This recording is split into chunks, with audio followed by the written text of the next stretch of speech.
guys, good afternoon guys.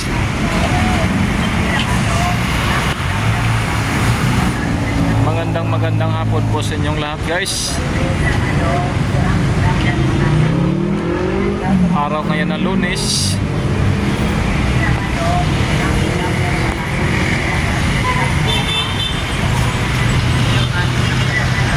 Hindi natin nakalain guys nga nasurpresa ang ating bansa guys, bansang Pilipinas. Sana makalakas galin nun guys.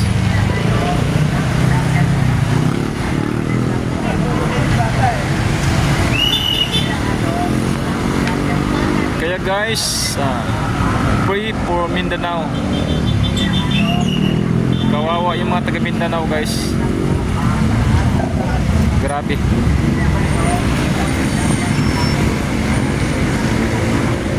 Nakita natin guys kung paano binabayo ang Mindanao ngayon. Napakalakas nga lindol. Ang kawawa guys yung Zamboanga. Pinakamalakas nga lindol yan guys sa kasaysayan natin guys. Grabe. Tapos sundan pa ng napakalakas na tsunami. Kawawa yung mga bata guys, na trauma. Hindi lang bata guys yung trauma, kundi pati matatanda guys sa sobrang lakas ng lindol guys. Grabe. Kaya panalangin natin sila guys nga nawa makarecover sila kagad. Masakit isipin yung mga building guys nga dumuduyan-duyan, sabay bagsak. Grabe. Dito sa bandang Metro Manila guys, ang pinakadelikado yung sinasabi nila guys nga the big one.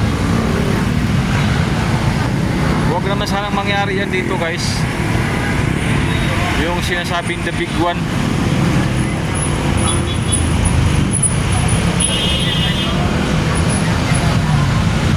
Ang ating traffic ngayon guys medyo okay naman. Ito guys, so medyo panayag to na siya guys, hindi siya gaano ka-traffic. Maliban lang guys dito sa pagdating na intersection.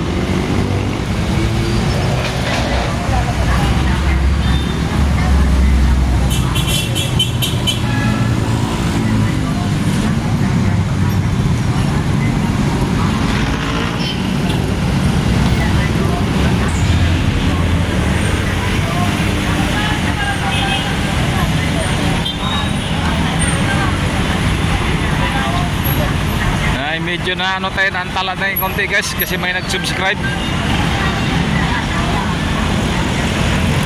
So guys, so tingnan nyo yung ano guys, so yung Skyway matulin pa sa Manatad guys. Ang bilis na takbo guys sa sakyan. Pero dito sa baba guys, so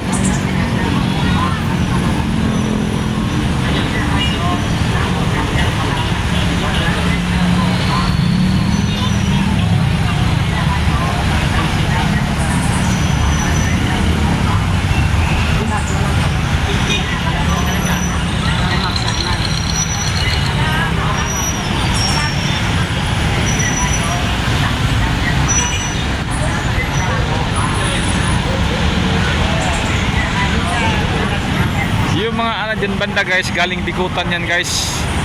Galing Bikutan, yung doon galing sa ano, Makati. Kung saan ang galing yan guys. Pagdating ito sa Kalagitnaan guys, kanya-kanya yung lusot guys. Papuntang Alabang, papunta dito, papunta doon. Yan guys, oh. Yan guys.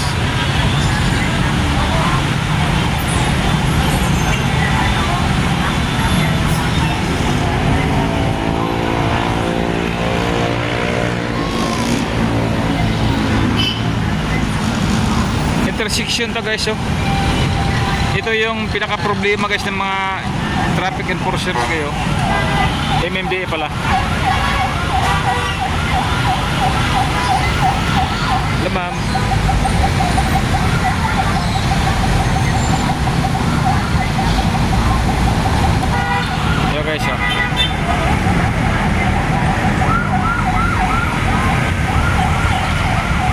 guys, oh.